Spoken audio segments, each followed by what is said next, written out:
bénisse.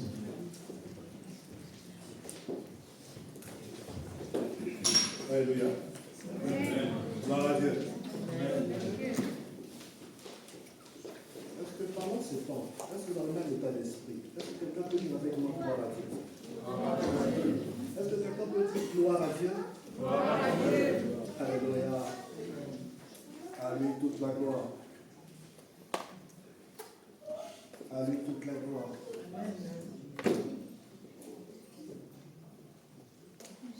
Amen. Amen. Oui. À lui toute la gloire. Vous savez, bien aimé, il y a beaucoup de choses qui sont en train de se passer. Et même dans les actualités, il y a des choses qui continuent à évoluer, des choses qui continuent à changer, qui continuent toujours à nous surprendre. Le Seigneur avait dit que dans les derniers temps, il y aura des nations qui vont s'élever contre d'autres nations. Les enfants vont s'élever contre leurs parents. Et beaucoup de choses vont être bouleversées. Il y aura des gouvernements qui ne pourront pas prendre soin de leurs propres membres, de leur propre pays. Il y aura des ordres tels que les érosions, les effondrements des bâtiments. Beaucoup de choses vont se faire, vont se manifester. Lorsqu'on verra tous ces signes, que nous ne puissions pas être surpris que le Fils de l'homme sera prêt à arriver. Et la loi pour nous et pour nos enfants de Dieu aujourd'hui, c'est de savoir à qui est-ce que nous avons donné notre vie. À qui est-ce que nous avons remis notre espérance? En qui nous avons mis notre foi. Et je remercie particulièrement le pasteur Vincent et son épouse, la servante Annick, pour cette responsabilité ce matin d'apporter la parole. Mais j'aimerais aussi remercier celui à qui nous avons toutes choses. Seigneur, nous voulons te dire merci pour ta grâce, pour ta fidélité, pour ce que tu es en train de faire au milieu de nous. Et ta Bible nous dit que ton règne n'a pas de fin. Tu restes le même, tu es l'alpha et l'oméga, le commencement et la fin, le premier et le dernier. Maintenant que je vais apporter ta parole, Seigneur, conduis-moi par ton esprit. Que l'homme disparaisse, que toi tu apparaisses. Sois élevé et que l'homme soit diminué. Dans le nom puissant de Jésus. Seigneur, enseigne-nous ce matin et introduis-nous dans ce prix de ta foi. Introduis-nous, Seigneur, dans la puissance de ton esprit. Que nous puissions comprendre les signes du temps. Au nom de Jésus. Amen. Vous avez bien aimé, il y a de cela bientôt 2 ans, où j'étais déjà à l'église de Nemours par rapport au message que je vais apporter. Et 4 mois déjà qui sont passés ici, où j'ai pu apporter un message.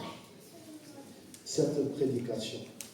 Et ce matin, pendant que j'étais en train de chercher qu'est-ce que je veux dire, j'ai posé la question à Dieu, mais qu'est-ce que tu veux que je puisse dire à ton peuple?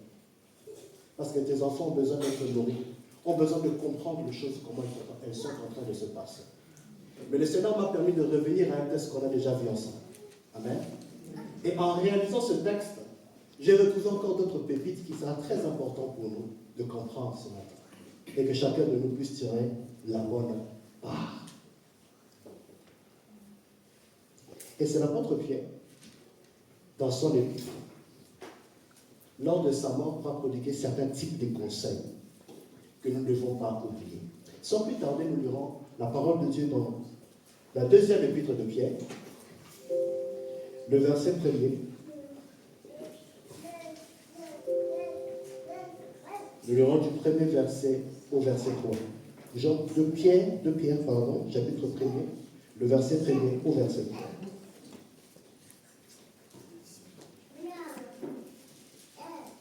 La parole de Dieu dit ceci. Simon Pierre, serviteur et apôtre de Jésus-Christ, à ceux qui ont reçu en partage une foi du même prix que la nôtre, par la justice de notre Dieu et du Sauveur Jésus-Christ. Que la grâce et la paix vous soient multipliées par la connaissance de Dieu et de Jésus notre Seigneur. Comme sa divine puissance nous a donné tout ce qui contribue à la vie et à la piété, au moyen de la connaissance de celui qui nous a appelés par sa propre gloire et par sa vertu. Amen. L'apôtre Pierre commence par se présenter comme c'était le style de l'époque. Il dit Simon-Pierre, serviteur et apôtre de Jésus-Christ. Mais la question que je me suis posée, à qui il est en train de s'adresser? Il dit à ceux qui ont reçu en partage une foi du même prix que la leur. Le thème de ce matin, c'est le prix de notre foi. Le prix de notre foi. Pour dire quoi, mon frère, ma soeur? Que notre foi, que ta foi a un prix. Et il s'adresse à ceux-là qui ont le même prix de la foi que la sienne. Et nous verrons qu'est-ce que cela signifie pour Pierre. Pour dire ceci, mon frère, ce matin, si tu ne sais pas quel est le prix de ta foi, tu ne sauras pas évaluer ta marche avec Dieu. Tu dois connaître le prix de ta foi que tu mets en Dieu. Et le Seigneur te pose la question, bien sûr. Qu'est-ce que tu as quitté pour être avec Jésus? Qu'est-ce que tu as abandonné pour marcher avec lui? Qu'est-ce que tu as perdu en choisissant Jésus? Qu'est-ce que tu as perdu en devenant chrétien? De qui tu t'es séparé en devenant enfant de Dieu? Mon frère, ma soeur, quel est le prix de ta foi? Comme je le disais, la foi de Pierre, ici, comme nous le voyons, avait un prix. Peut-être, mon frère, que pour toi, ce matin, tu n'as encore rien abandonné. Ta foi, peut-être, n'a rien coûté. Voilà pourquoi tu joues avec ton salut. Peut-être que tu n'as rien quitté. Voilà pourquoi, de fois à un certain moment, ta marche est légère. Mais si tu connais le prix de ta foi, tu resteras ferme devant certaines situations. Et Pierre commence par là. Simon-Pierre, serviteur et apôtre de Jésus-Christ. Ici, dans ce verset premier de Pierre, dans sa lettre, il est en train de donner à peu près sa pensée en s'adressant à ces chrétiens. Parce que dans l'église primitive, il n'y avait pas que des chrétiens juifs, il y avait aussi des chrétiens grecs qui étaient là parmi eux, qui étaient considérés, qui étaient d'origine païenne, qui avaient reçu la même foi qu'un chrétien juif. Et cette foi, il dit, en d'autres termes dans son pensée, que cette foi n'est en aucun cas inférieure aux autres. Mais pourquoi? Parce que tous ceux qui sont sauvés par la grâce de Dieu sont acceptés par lui de façon égale. Qu'ils soient juifs, qu'ils soient non juifs. Moi, je dirais même plus. Qu'ils soient congolais, qu'ils soient camerounais, qu'ils soient béninois, qu'ils soient français, qu'ils soient russes, qu'ils soient chinois, qu'ils soient asiatiques ou américains, hommes, femmes, esclaves ou libres. Il poursuit. Il dit, tous, comme nous sommes là, nous avons reçu la même foi. Que notre foi est égale aussi aux autres chrétiens juifs, à qui il s'adresse à ce peuple. Il poursuit en expliquant que cette foi est par la justice de notre Dieu et du Sauveur Jésus-Christ. En d'autres termes, que cela ne vient pas de l'homme. Cela vient de Jésus. C'est la volonté de Jésus. Il explique qu'il est juste aux yeux de Dieu de donner une foi égale de même valeur, égale de valeur à ceux qui croient en Jésus. Car la mort, l'ensevelissement, la résurrection de Jésus fournissent une base sur laquelle Dieu peut manifester sa grâce aux pécheurs, quel qu'il soit, lorsqu'il vient à lui. Pourquoi, chers frères et sœurs? Car la dette de ton péché, de mon péché, a été totalement payée. Et maintenant, Dieu peut nous justifier. Pécheur, autrefois pécheur. Moi, je ne dis pas que je suis pécheur aujourd'hui, mais je dis pécheur sauvé par grâce. C'est pourquoi j'aime bien cette nuance d'ajouter pécheur sauvé par grâce que dire que je suis un pauvre pécheur. Non. Christ a déjà tout payé. Autrefois, j'étais un pauvre pécheur. Maintenant, je suis un pécheur sauvé par grâce. Alléluia. Mon frère, ma soeur, à cause de cette foi, combien d'amis, combien de membres de ta famille as-tu perdu lorsque tu as donné ta vie à Jésus? Demande-toi ce matin, qu'est-ce que tu as perdu? Si tu n'as rien perdu, réfléchis également à cela. Évalue la valeur de ta foi pour comprendre où est-ce que tu en es dans ton cheminement spirituel et personnel avec Dieu. Vous êtes là, Église? Vous êtes là? Oh. Gloire à Dieu. Pierre dit ceci, que la grâce et la paix vous soient multipliées par la connaissance de Dieu et de Jésus-Christ, notre Seigneur. La grâce et la paix vous soient multipliées. Mais comment? Par la connaissance. Que la grâce et la paix vous soient multipliées. Comment? Par la connaissance. Pas n'importe quel type de connaissance, mais la connaissance du Seigneur Jésus-Christ.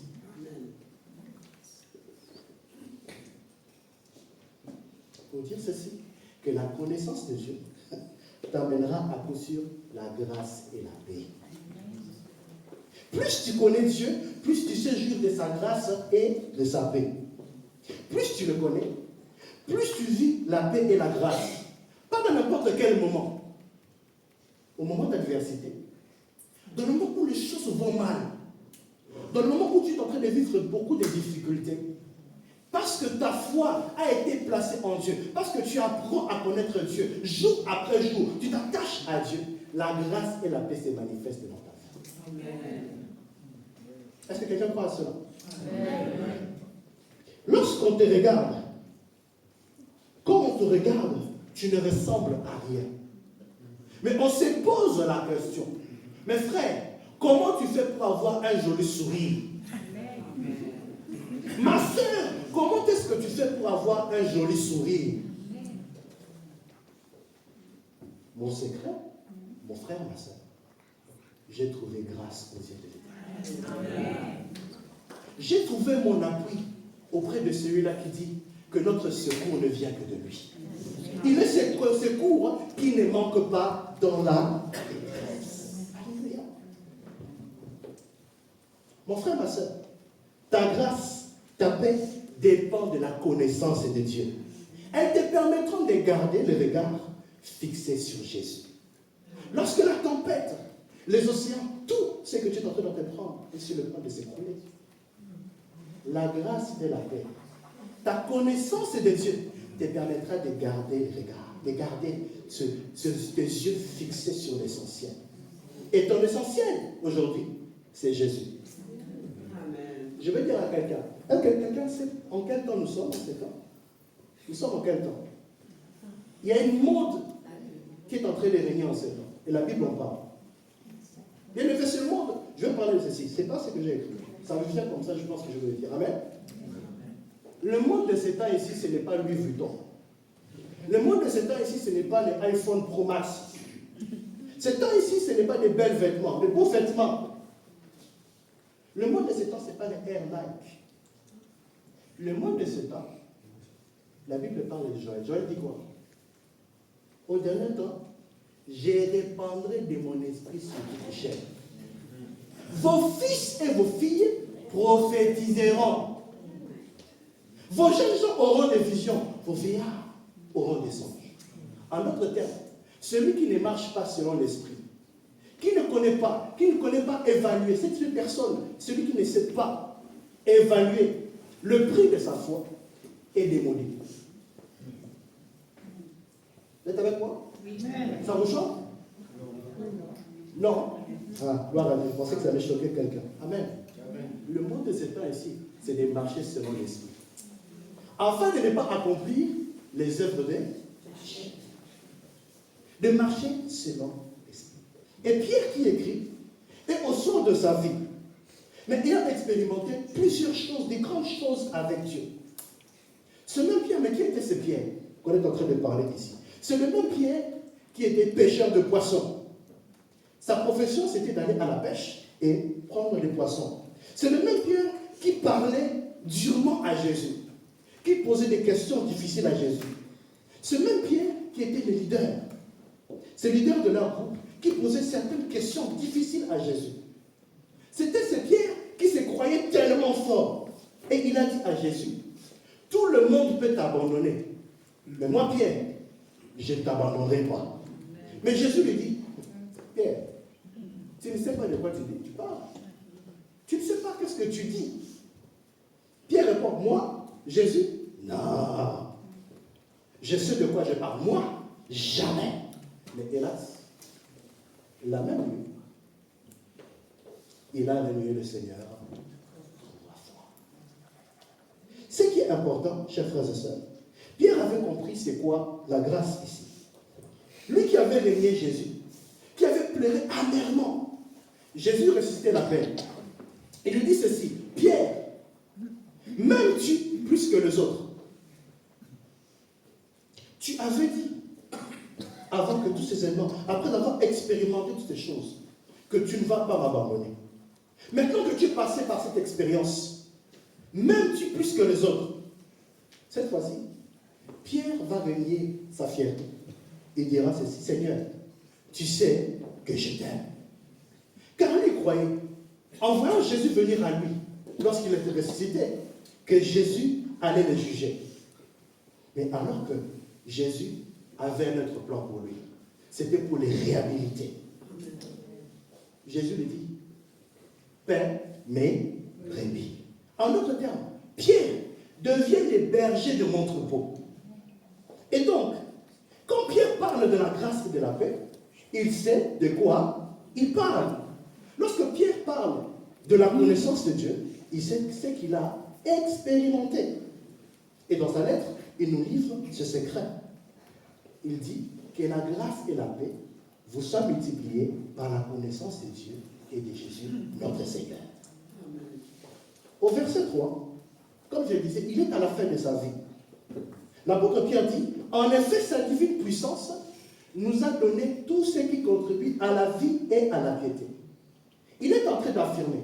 Il dit que tout ce que nous avons besoin, Dieu nous l'a donné par sa puissance. Mais aussi, notre apport, la piété, cet attachement au Seigneur, Jésus nous l'a donné par sa puissance, parce que ces choses ne viennent pas de nous-mêmes, mais cela vient de Dieu. Dieu nous a donné cette capacité de nous attacher à lui, de nous attacher au devoir chrétien. Mon frère, ma soeur, ce matin, toi qui es venu ce matin, qui est là, sache que ce que tu as fait, c'est l'attachement au devoir chrétien. C'est ce qu'on appelle la piété. Le fait de se déplacer et de venir, de respecter un programme qui a été établi. Nous avons dit, Seigneur, viens au milieu de nous. Nous, chaque dimanche, nous serons là dans ta présence. 10 heures tapant, nous serons là. C'est ça qu'on appelle contribuer à la piété. Mon frère, Jésus a besoin de toi. Jésus a besoin de toi. Et plusieurs années en arrière, j'ai prié avec ce texte. Vous savez, il y a prié et prié. Et dans cette situation, on dit, la prière, ici, il ne faut pas parler de moments, il ne faut pas parler simplement de la prière, mais il faut parler de moments de prière que nous passons avec Dieu. Plusieurs personnes disent qu'ils prient. Non, il faut plutôt parler de ce que tu as expérimenté dans la prière avec Dieu. Prendre le temps. Et j'ai pris le temps avec ce texte. Prier avec ce texte. Et j'ai compris une grande clé. Et la grande clé de la puissance, que la puissance de Dieu te donnera, qui contribue, c'est la puissance de Dieu qui te donnera, c'est une grande clé, je le dirais, que la puissance de Dieu est capable de te donner tout ce qui contribue à tes besoins. Vous êtes avec moi? La puissance de Dieu est capable de te donner tout ce qui contribue à tes besoins.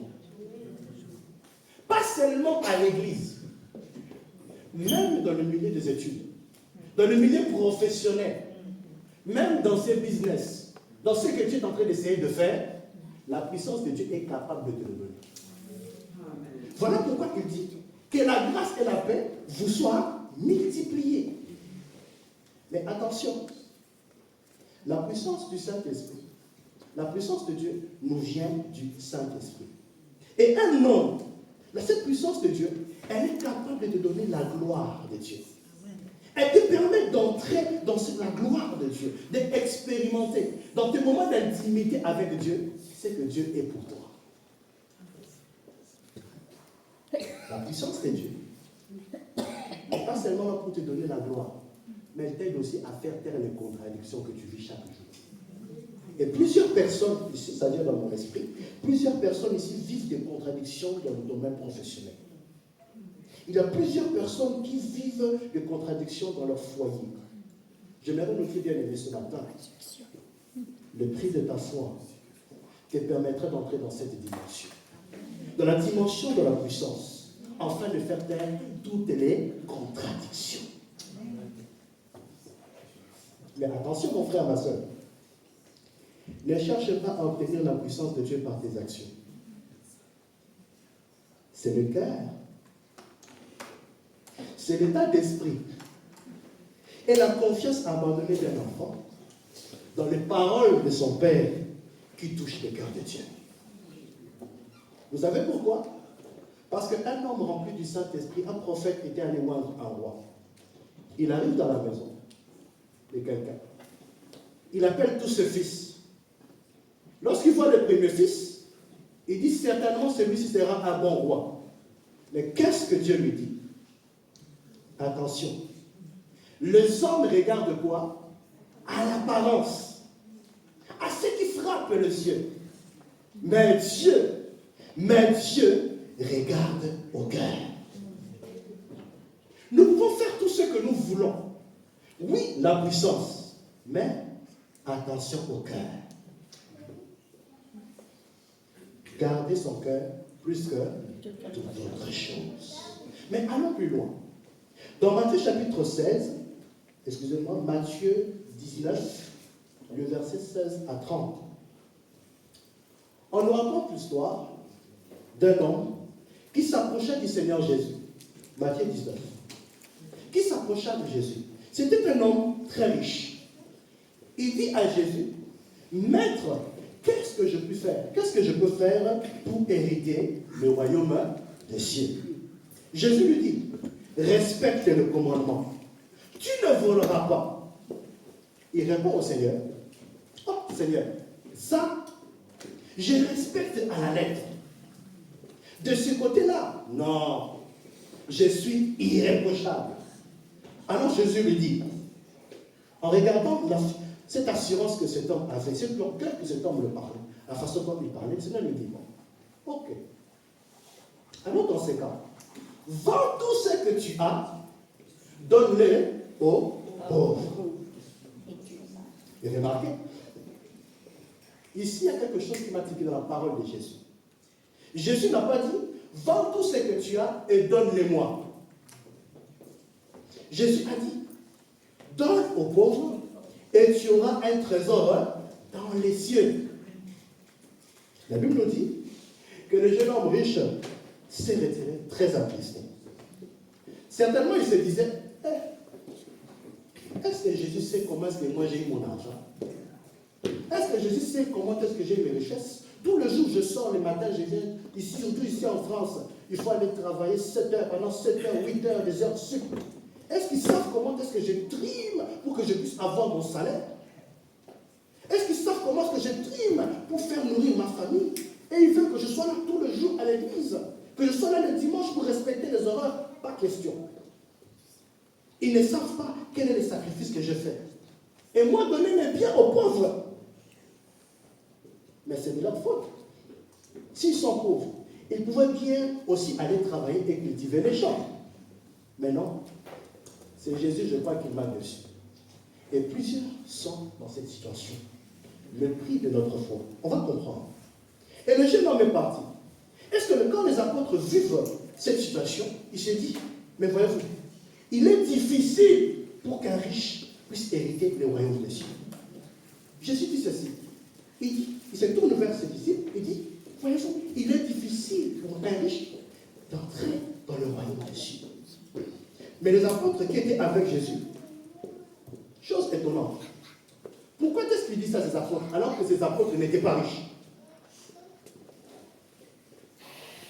Certainement dans leur cœur, Jésus qui connaissait le cœur, nous avons dit que notre Dieu ne regarde pas à l'apparence, mais regarde au cœur. Peut-être que les disciples se disaient, avec tous les miracles que Jésus est en train de faire certainement, nous allons devenir très riches. Mais les apôtres ici se disaient, nous serons certainement très riches. Mais par rapport à la réponse de Jésus, ils comprennent quelque chose. Certainement, il est avantageux pour nous de servir sans richesse. Ce que les disciples comprennent, cela ne veut pas dire servir Dieu dans la pauvreté. Vous êtes avec moi? Ne pas servir Dieu dans la pauvreté. Pourquoi? Car l'évangile est gratuit, mais l'évangélisation est payante. Vous êtes avec moi? C'est tout à fait question de logique. Vous êtes avec moi? Pour que je puisse vous parler, avec les micros, tout ça, on a besoin d'argent pour faire tout ce que nous sommes en train de faire. En fait, que la parole de Dieu soit annoncée. Amen? Mais nous allons lire notre texte, Matthieu 19, à partir du verset 25 et 30 pour comprendre ce qui se passe. Matthieu 19, 25, 30. Le disciple, ayant entendu cela, fut très étonné et dit, qui peut donc être sauvé? Jésus le regarda et leur dit, aux hommes cela est impossible, mais à Dieu tout est possible. Pierre prenant alors la parole lui dit, voici nous avons tout quitté et nous t'avons suivi, qu'en sera-t-il pour nous? Jésus leur répondit, je vous le dis en vérité, quand le Fils de l'homme, au renouvellement de toutes choses, sera assis sur le trône de sa gloire, vous qui m'avez suivi, vous serez de même assis sur 12 trônes et vous jugerez les 12 tribus d'Israël. Et quiconque aura quitté à cause de mon nom ses frères, ou ses sœurs, ou son père, ou sa mère, ou sa femme, ou ses enfants, ou ses terres, ou ses maisons, recevra le centuple et héritera de la vie éternelle. Amen. Plusieurs de premiers seront les derniers, et plusieurs des derniers seront les premiers. Une parole très magnifique, qui nous encourage, qui nous parle du prix de notre foi. Au verset 27, Pierre a pris la parole et dit, mais Jésus, lui l'homme riche, a refusé de te suivre parce qu'il a des grands biens. Mais voici nous avons tout quitté et nous t'avons suivi. Qu'en sera-t-il de nous? Quel sera notre sort? J'aime une fois la parole que Jésus avait donnée aux disciples. Il dit ceci. Les disciples étaient accompagnés avec d'autres personnes. Il dit, si quelqu'un veut venir auprès de moi, qu'il renonce à lui-même, qu'il se charge chaque jour de sa croix et qu'il me suive. Mon frère, ma soeur, le premier prix à payer de notre foi pour expérimenter la puissance de Dieu, chers frères et sœurs, c'est de considérer Jésus comme ton seul meilleur ami. Amen. Vous êtes avec moi? Amen. Le premier prix à payer pour expérimenter la puissance de Dieu, au travers de la foi que tu mets en lui, que dans ta marche de tous les jours, que tu puisses considérer Jésus au-dessus de tout, que c'est lui ton seul meilleur ami. Amen. Pour preuve, dans les moments difficiles, les moments compliqués, lorsque tu es dans les moments de réussite, là où tu atteins la grandeur, tu as ton apogée, tu es dans ton sommet, tu auras beaucoup d'amis. Parce que la richesse, la gloire, la puissance va t'attirer des amis. Mais dans les moments difficiles, combien de ceux-là qui se présentent, qui ont de la peine pour toi, qui viennent t'aider? Mon frère, ma soeur, je veux vous dire, plusieurs deviennent nos amis quand nous avons quelque chose. Le monde aujourd'hui que nous sommes en train de tourner, nous sommes en train de marcher, tout le monde cherche son profit, tout le monde cherche son intérêt. Mais j'aime notre Jésus. Jésus n'a pas besoin de notre profit, n'a pas besoin de tout ce que nous avons. Parce que tout lui appartient. Lui, ce qu'il veut, que nous puissions avoir, que nous puissions avoir cette intimité avec lui, une relation profonde avec lui tout le jour. Il dit, je serai avec vous. Tout le jour, jusqu'à la fin du monde. Bien-aimé, quand toute l'histoire est terminée, lorsque tu arrives à la fin, bien-aimé, ne manque pas d'appeler Jésus. Amen. Jésus ne se vit pas seulement dans le moment difficile. Jésus ne se vit pas seulement dans le moment de souffrance. Mais Jésus est avec nous à tout moment. C'est qu'il désire que nous puissions quitter la dimension de la communion, que nous puissions entrer dans la dimension de l'intimité avec lui. Et à chaque fois que je pose, à chaque fois que je suis en train de poser, je sache que Jésus est mon meilleur ami.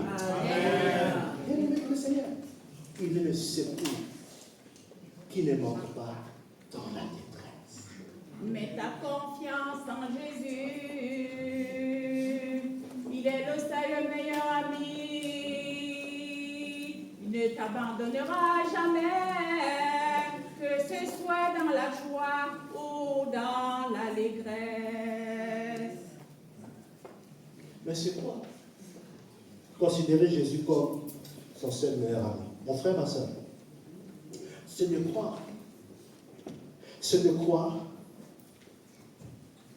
qu'un homme puisse vivre dans une présence saturée de Dieu. C'est de croire que dans cette dimension, que ce n'est pas seulement réservé aux pasteurs, ce n'est pas seulement réservé aux prédicateurs, mais c'est l'apanage de tous les enfants de Dieu. Amen. Dans cette dimension d'intimité avec Dieu, c'est de croire que Dieu peut remplir ta chambre. C'est de croire que Dieu peut remplir ta maison. C'est de croire que Dieu peut remplir ta vie. C'est de croire que Dieu peut t'amener dans une dimension d'intimité avec lui, où Dieu t'appelle son ami. Mon frère, ma soeur, la puissance nécessaire à la vie et à la piété et à la foi, cette puissance exige ta foi. Il est impératif que tu puisses croire que toi aussi, tu es capable d'entrer dans cette dimension. Que toi aussi, tu es capable d'aller de l'avant.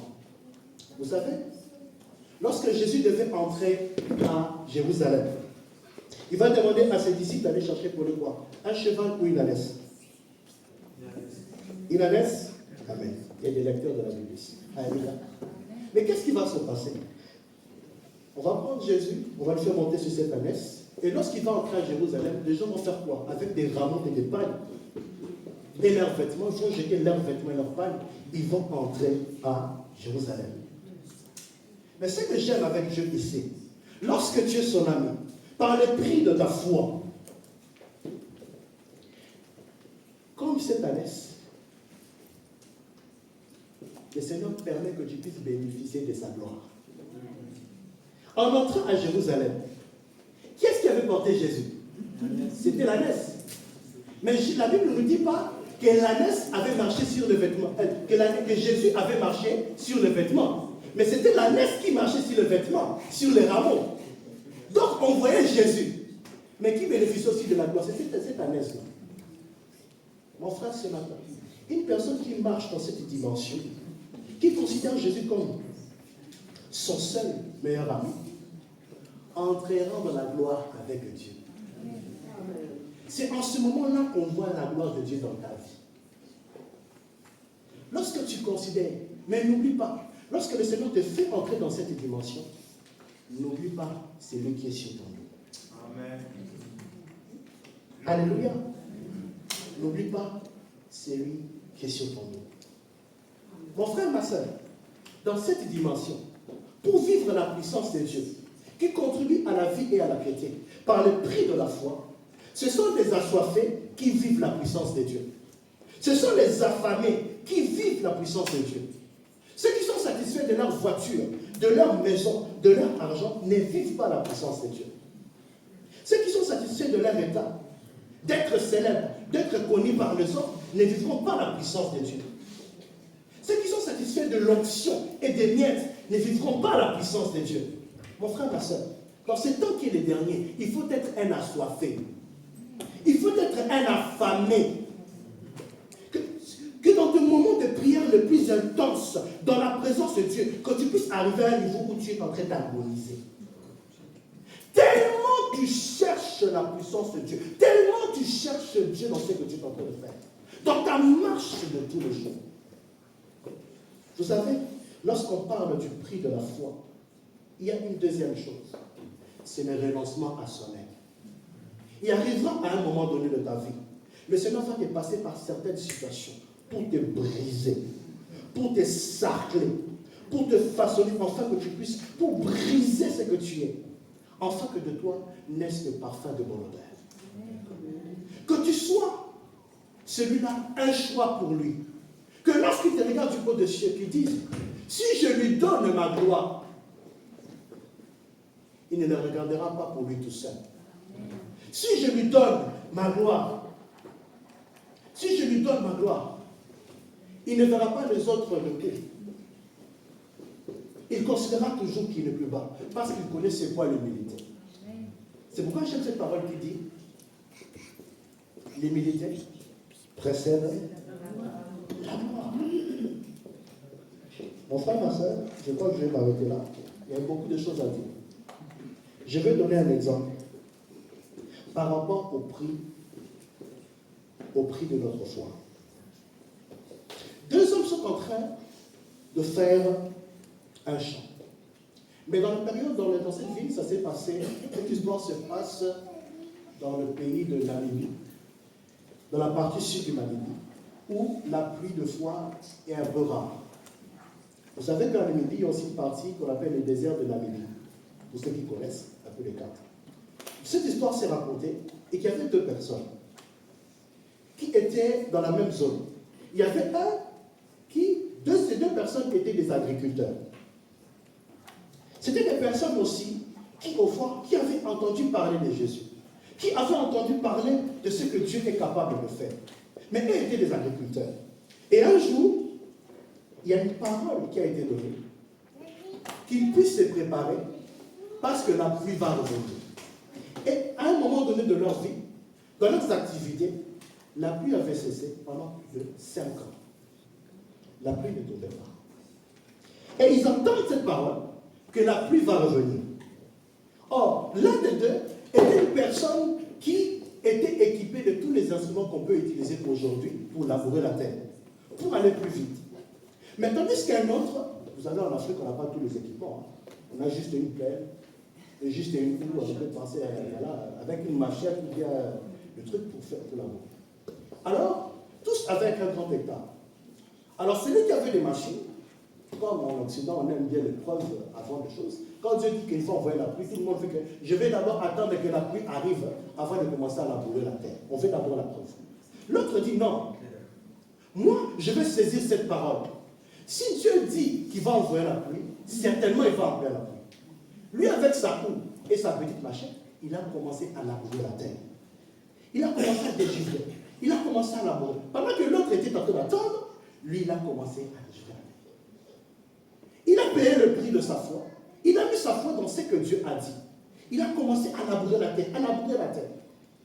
Et arrivé à un moment donné, il a pris à peu près 2 mois pour labourer sa terre chaque jour. Il n'allait pas seul, il allait avec les membres de sa famille. Il labourait jamais là-bas. Et là-bas, on chante souvent, il y a certains chants qui accompagnent le travail qu'on est en train de faire.